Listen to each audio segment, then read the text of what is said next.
Welcome back to the Shire. It's Tony. Do you like slot cars? I hope you do, otherwise you wouldn't be here. Do you like Scaleauto slot cars? Well, I got another Scaleauto slot car for my birthday. Let's take a look. I really and truly have no idea what's in that box. It's a little belated birthday from my mother-in-law. She always knows how to hook me up, and I gave her some choices this time so that it would be a little bit of a mystery.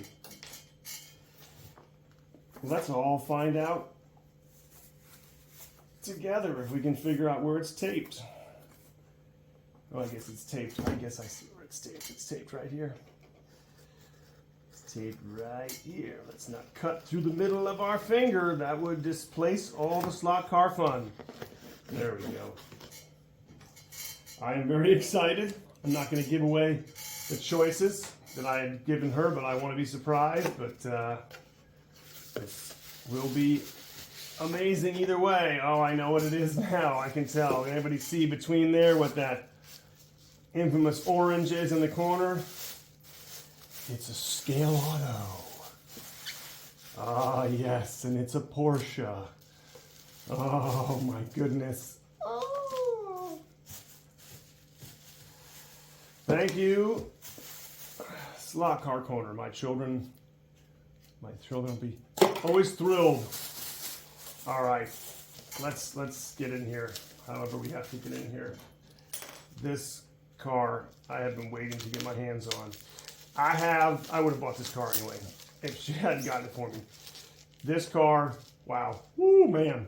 So it's a little bit of a strange situation. So this car and the 91 car, that is the orange livery from this Le Mans year that was 2024. You can get it in a, what's up with that? The windshield wiper's not gonna do much for the rain like that. Anyway, least of my concerns.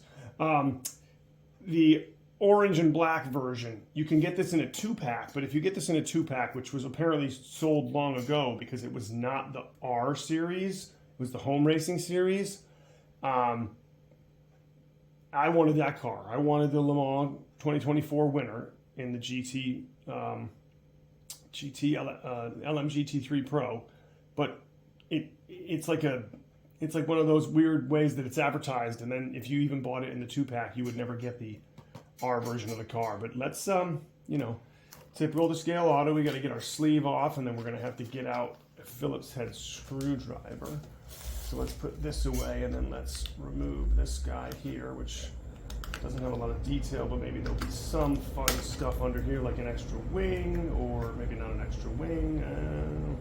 I don't see a whole heck of a lot underneath there. In any event, no extra wing. We'll take care of that Manthey themed wing. Let's get a little bit closer, and let's get a Phillips.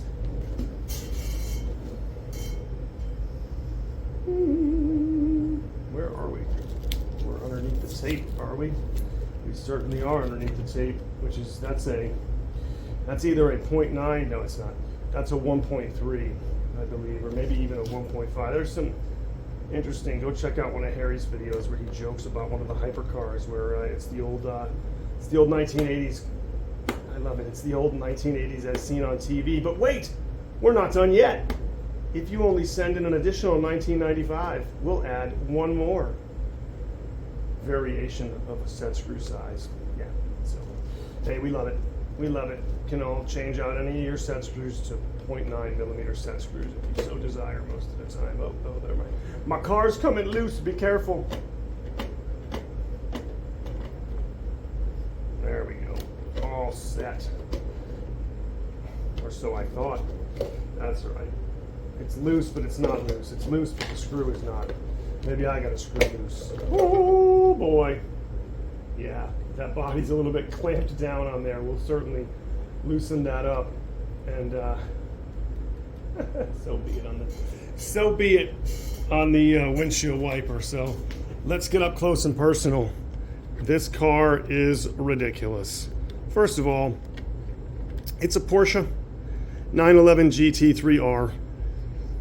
Not Manthey kitted, but Manthey racing, which means it has everything except, you know, it's going to have the Hyper looking wheels or the GT3 looking wheels that, to me, there's not much difference between those wheels and the Hyper. But, you know, you've got your crazy big wing and your Manthey kitted wing on there.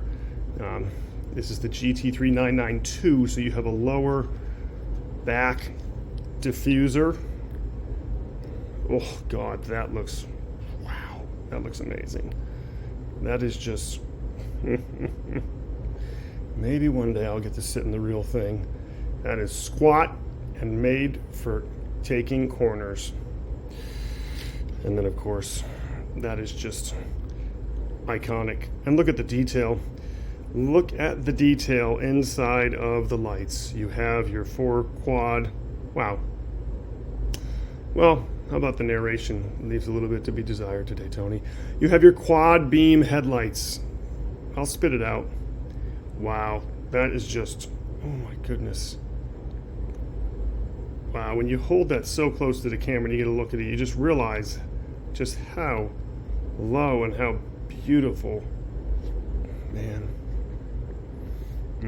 Whether you're a classic or whether you like what they did when they started scrunching the nose down. I know that not everybody was a fan of the fried egg headlights, and then they went back to more of the classic look, but this nose is obviously still slanted.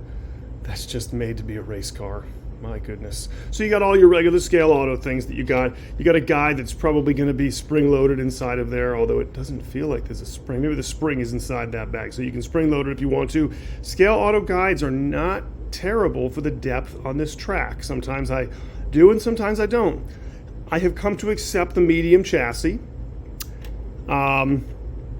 What we will be doing is we'll be taking our Posca pen, or if we need to with more detail, we'll be taking our Sharpie paint pens, and we'll be getting rid of that, well, quite frankly, hideous gray. But I get it. You have to go somewhere. Oh no, the guide is coming down a little bit, so there's probably a oh yeah, it's spring-loaded. So you got to start somewhere, and that's their solution. That's the gray medium chassis. In order for me to run this car successfully in GT high performance on this track at Hobbit Racing Park, we have to swap that out to either an MX-16 or a Piranha. There'll be plenty of headroom inside of there. We won't hit the body when it comes to the motor wire leads, or the leads of the motor itself, I should say. I solder underneath anyway, and I always make sure that I do a little bit of maybe modification if needed. But we're going to just slip on here some CB34s or CB35 extra firms. We'll probably leave these intact. Oh, I'm sure. What are we looking at? So those are Goodyears. So maybe I'll put some Goodyear markings on the Goodyear Eagle markings. I'll put on the quick slicks when I'm done. And, you know, this is more just about, for me, getting my float set, getting my body float set, getting my set screw up front set, and just, you know, really just getting it to a point where I dial in. I have both of the Daytona 2020 and 2019 BMW M8s. They're ridiculous cars. I don't know what the wheelbase is going to be for this car compared to those, and we can always do a quick comparison. But if there's anything to be said about this car in comparison, the sky's the limit. Here's one of the cars in question. And remember, right, everybody, it's a slot car, so you have tolerances with how people interpret these things. And you might say, well, geez, Tony, there should be no way on earth that the wheelbase of this car should be anywhere near the wheelbase of this car. And it doesn't look like it's going to be. Good, it shouldn't be, right? So, okay, so you've got a solid half a wheel width difference. So that's probably a solid, you know, I don't know, half an inch, quarter of an inch. So, you know, this car's long and lean, and it picks them up and puts them down, but this car might even corner better than this car, and I've got this car quite dialed in. So, very excited. Cannot wait. These are what I would consider not a necessarily detailed tune. You have to pay attention to details and cross all your T's and dot all your I's, but the joy of these is really understanding the platform that you've been given. Try not to do too much. Get your front axle set to where you want to. If you're going to put this car in line with all of the newer regulations, because you're going to do some convergence racing, where all of those new regulations are out there. Rams go. For, you know, traveling and taking this car to tracks because of the Scaleauto setup. We all know Marty Ford did a nice video about setting up, I believe, maybe it was the Fat Turbo 992 911 GT3R. So you've got so many different ways you can do it if you're going to go for that, you know, converging to that need, or if you're going to race it in a home track setting, or if you're just going to enjoy the car and throw it out there on the track. You don't have that far to go to get these cars in a great running space. Hey, while we're at it, let's go for a test drive. Assume the position. And the only reason sometimes, well, maybe I'll set this up from a competition standpoint, is the simple fact that I'm not using that long can motor that comes with the car for this environment. If I was, or if I was setting it up, you know, for, you know, the idea of taking it through and racing it elsewhere, according to our, you know, specs and things like that are for the for that environment, then maybe I might not do that to this motor, because I would try and break it in more slowly and bring it up to speed, make sure the brushes come into play. But what the heck? And plus it has rubber tires on it. Nothing at all that sticks to my track. But why not? Let's just see it. Let's just see it peel out in the corners for a little bit, just like that. Just like that. That's what you need. Because there's nothing like seeing that car go around the track for the first time, right? We all love it. We all want to see it go around. It's the whole reason. It's not about how clean my track is or that I have the wrong tires on it. I want to drive this car. It's iconic.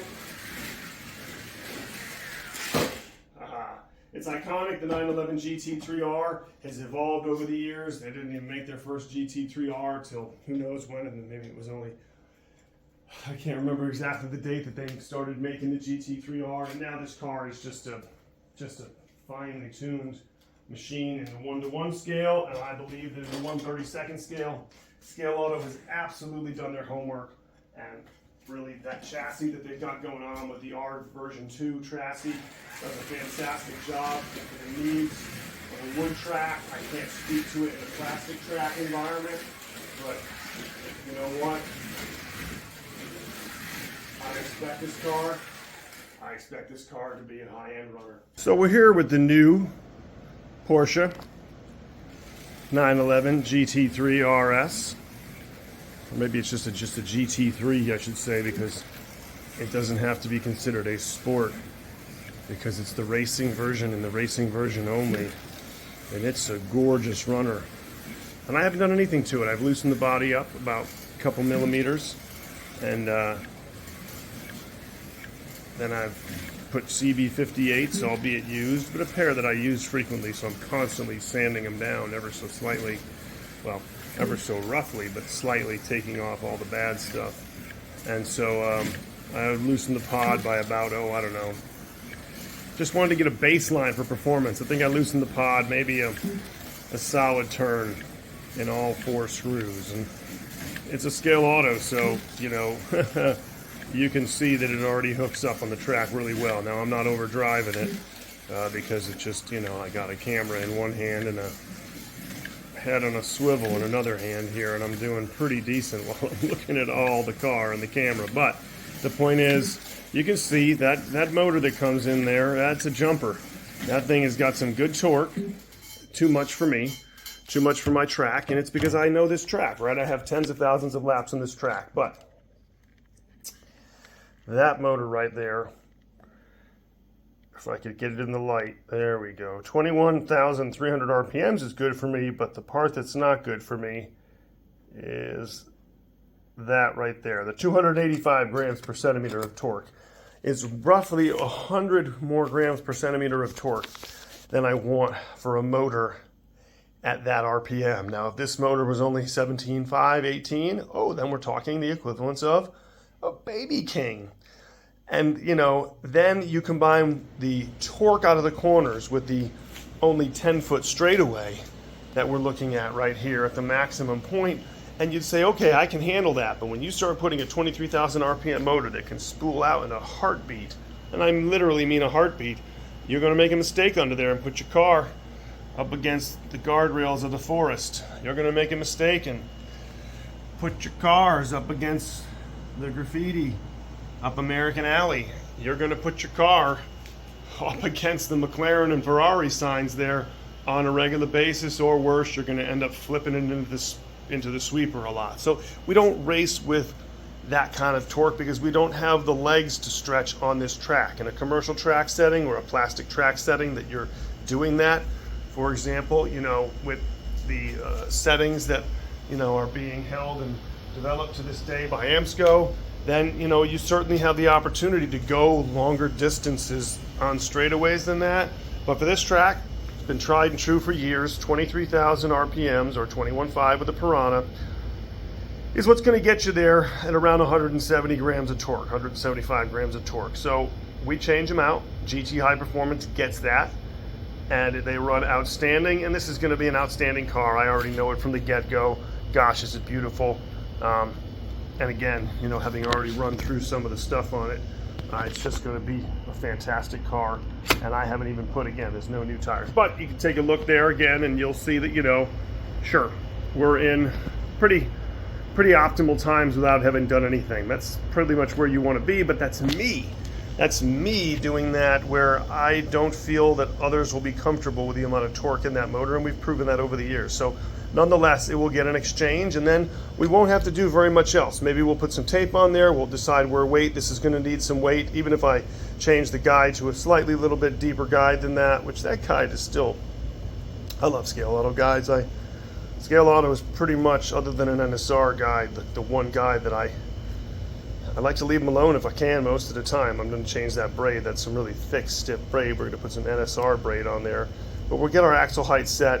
We'll do all the normal things that we do. We'll paint this chassis black with the paint marker and get ourselves some tungsten right up there.